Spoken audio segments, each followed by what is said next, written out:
It says here, using arrow syntax, create an implicit return and use addition assignment to set the inner HTML of tasks container to empty backsticks. First, we check if this exists within our code,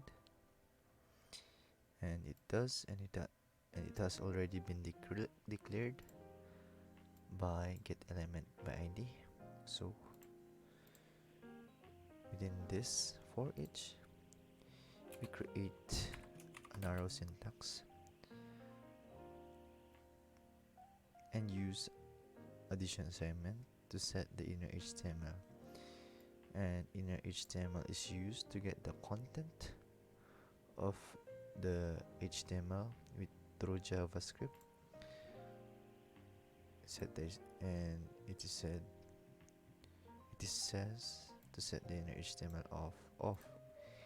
Take note that it says off. So we first write the variable tasks container and interpolate it with the inner HTML and use the addition assignment, which is plus and equal operators, which are hugging together to empty a backstick. And I guess we're done.